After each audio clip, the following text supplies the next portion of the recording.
So this is part 2 of a 3-part series in which I'm doing just Fiero parts for the most part. And here we've got the Pontiac Fiero Haynes and the Pontiac Fiero Chilton repair manuals, and it says, they both say all models.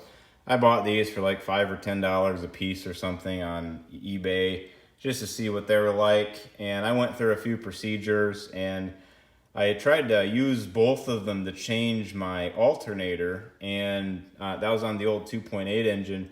And man, they were just so bad. Like, the pictures were very vague and generic. The procedures were minimal. And I think that the pictures in some cases were off of different cars that they just copied and pasted into this thing. I mean, the Fiero itself was a copy and paste job from GM originally. Well, I think that these manuals are pretty close. If you want a high quality manual, go and buy the GM factory service manual for a 3800 engine or for a Pontiac Fiero. These things are trash. This is J.B. Wells Magical Do-It-All, I don't even know what you call it, plastic putty or something. It's supposed to be for repairing plastic work. I'm not the best body shop guy, but I thought this stuff was junk, hard to work with, couldn't get it sanded down very easily. Don't even bother with stuff like this. There's no such thing as a quick fix. Here we have a sealed beam H4666 headlight, which is for a slim pop-up headlight conversion. This is not the stock Fiero headlight, but I ordered these because I wanted the slim ones, except it's sealed. When I put these in the car, they're extremely dim and you couldn't see anything. So instead what I did was I bought retrofitted ones that you can actually take the bulb out of, just like any other headlight. Don't get sealed beam bulbs, you can't change them. Next on the list, I'm sorry to say, but it's a Fiero store part. This is a new head unit from for the gas tank of a GT, I believe. This guy, well, I ordered this because my old one, the resistor broke off, or it broke and it wouldn't work anymore, and so I couldn't tell where my gas gauge was at. The float didn't work. I ended up buying a cheap one and trying to throw it in there for like $20, and it was a hack job, and I ended up cutting the lever arm for the float too short, so it didn't work at all. There's too much resistance on it to move. And then I ended up buying this from the Fiero store, and to my surprise, they use some really old style pins on these things. And this pin here, it's hard to see in the camera, but it's got a little spring sort of loaded contact in there, but it was a little bent back, and it was causing a bad connection to ground for the resistor. The resistor is measured between this purple wire and ground, and it was causing a bad ground connection, so I wouldn't get any reading. So I had to take out the fuel tank multiple times to fix this, and I finally found this pin was just a bad connection here. I think Fiero store could definitely improve these pins. There's no reason why they're the ones that they chose. Also, I noticed that the crimping on them, I might have already fixed this myself, but the crimps on these pin ends were not very good, as the you can see it right there. The crimped end that's supposed to crimp over the insulation is over the wire, not the insulation. That should be crimping the insulation to relieve strain, but it's not. I also just found that float there, float lever arm, is pinned against the baffle on the end, so it's wedged in there and it won't move when the tank gets filled up with fuel. I found that the inner diameter of these gas tank seals are 3 inches, but 3 1/8 inch seems to fit perfectly. You can pick these up in a kit that includes the lock ring as well. And if you don't have the right one in there, your gas tank's going to leak out of the top of the gas tank if you fill it up all the way. I use soap and water and put it on the top of the tank after I install this head unit, and then blow into the tank and see if any bubbles come out of the top. I talked to the Fiero store about, and I guess this is an old model that they no longer manufacture. Since then they've changed it, so this might not apply at all anymore. The other thing was this fuel pump here. Just every single part of this fuel thing was a disaster, but the last thing was this fuel pump here. It was a high performance pump by Quantum Force something, some other garbage, I don't know. It is a very, very quiet and pretty high output pump, although it said it was designed for Fiero, but it definitely was not. The end down here, I'm not going to take it apart for you guys, but the bottom of it was actually protruded out too far, and it actually would suck against the bottom of the gas tank. And so when it had a high power demand and a high fuel demand, this pump would give me a shortage of fuel. So what I ended up doing is I trimmed off a little bit the plastic tip on here and just moved everything up a little bit. Also, you're not probably going to find any fuel pump with the correct connector on it, so I ended up having to splice in a connector. And be careful, don't do any tape, and probably not heat shrink either on connectors that are going to be submersed in gas, because it will dissolve them. This was an original Fiero part, and it helps with some sort of a fuel pump vibration and in the system, and you can just get rid of it because I guess they go bad over time. This would normally be, instead of on the fuel pump between the pump and the fuel supply, it would be sandwiched in the middle there. You can just take that out and replace it with a rubber hose, I suppose. Also, don't buy a used gas tank unless you're willing to put in $150, $200 into cleaning it out. This window switch from the Fiero store, also, I'm disappointed with. It doesn't work. This is the old switch. Very slow, but it certainly goes down and up. See, it's plugged in there. I'm not playing any tricks on you. It's old, you can tell it's really greasy and stuff. I'm gonna plug that new one in, and it won't go down, but it will go up.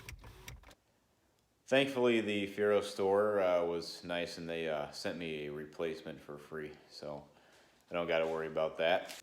Another interesting thing is Rodney Dickman's brake booster kit used to specify a Summit part number for a Chevy, what is it, Blazer or something brake booster, and for some reason the Summit part, it seems, changed the length of the shaft coming out of the brake booster without changing the part number. And so I installed this from Rodney Dickman a couple years ago, and it worked great. Except then the next guy, I made a video about it, and then another guy ordered it, and for some reason the shaft sticking out through the firewall for the linkage on the brake pedal was a different length, and he had to call Rodney and ended up just taking it off and sending it back because it was the wrong one. Just be careful about that. I'm not sure where Rodney is on this anymore, but I'm sure he'll take care of you if you give him a phone call.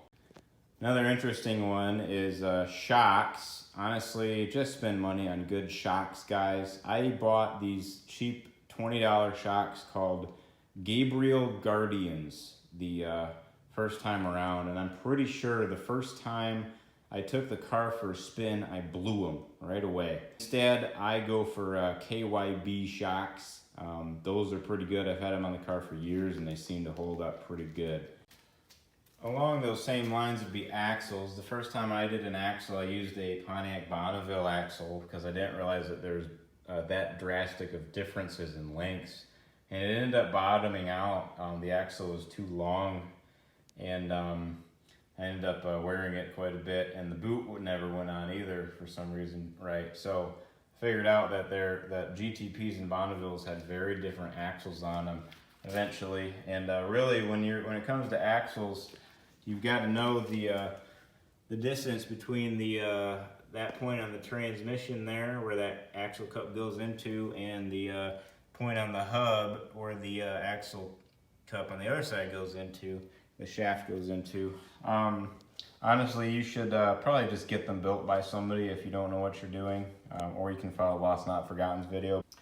I haven't heard a whole lot of good stuff about these guys, but this is a West Coast Fiero shifter bracket here, and it's okay. It does its job, and I'm glad that I got it, but it's not perfect. It could use some adjustability out of the box, really. And what's weird is they don't send it to you with the holes drilled for this lever arm here. The fulcrum hole here is not drilled. You have to find where to put that, and honestly, it's kind of hard to measure exactly where to put that. So I ended up drilling a hole and it wasn't quite right. So what I did was I slotted these holes so I could just slide the bracket back and forth and make it more usable. And the other thing was this, they put a, they don't put a very good fastener on here for your shifter cable. And I ended up just getting Rodney Dickman's shifter cable repair kit thing, and it actually like locks it on there. So my shifter cable would always pop off with this thing because it was loose and worn out, and they just didn't have a very good ball on there for it to pop onto. I might have lost it, but I got rid of the bracket that used to hold the old shifter cable in, and they don't tell you that you need that still. So I ended up actually just taking a cotter pin for like a truck trailer hitch pin, and I ended up grinding it flat a little bit and just sticking it on there, and actually retains it perfectly well. Here's another thing, was I got a T-top from some guy on Facebook, and it took him 6 months, and I had to threaten to withhold some money from him for him to ship all of the parts with it. But he also, I think he just cut off this from a junkyard car. And I honestly, I don't have the keys for the T's either, so I can't even put them on and take them off without changing the locks. So I don't even think I'm going to put this on the car.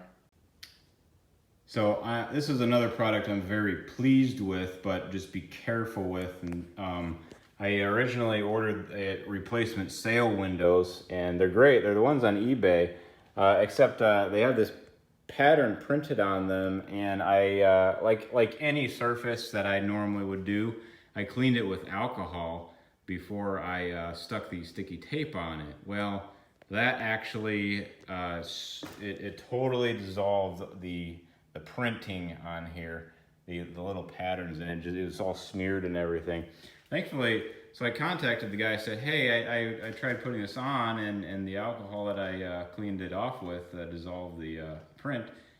He sent me a new one for a little bit of a discount, which I was really grateful for. I mean, it was my mistake, but just if you buy these, just be careful. Don't treat them like you normally would if you're going to apply something sticky to it. Just do what he says. Don't ever use any chemicals on these things. So this is an interesting one. These are my fuel line adapters, and this is on the supply. This is the old Fiero fitting, which is an M16.5 thread, and this is an M16.5 to -6 AN fitting, and then this is a -6 AN fitting to a barb.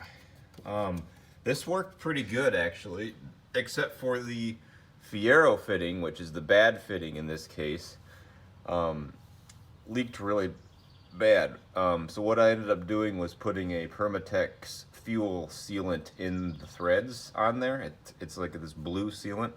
You can't use gasket maker because fuel will dissolve it. And actually it sealed right up good. But for some reason this old M16.5 thread, and the supply, or sorry, the fuel return line up here is a M14.5 thread on the Fiero side, and the same fitting adapters there. Both of them leaked really bad. I'm not sure if the adapter that I bought is the wrong type of fitting. It certainly has the same threads, but it could be the wrong end. Like maybe it's supposed to be a tapered end or something that I missed, but either way, I sealed up the threads with that sealant and it works fine. So please let me know in the comments below if you'd like me to make a video on stuff that I've had a lot of success with and liked. Also let me know if you have some similar experience with bad parts like these that you'd like me to cover in a future video. And let me know if I got any of the stuff wrong or if any of these parts work for you, please, down below. Thank you for watching, my Fiero friends, and remember, if you don't like it, don't watch it. See ya.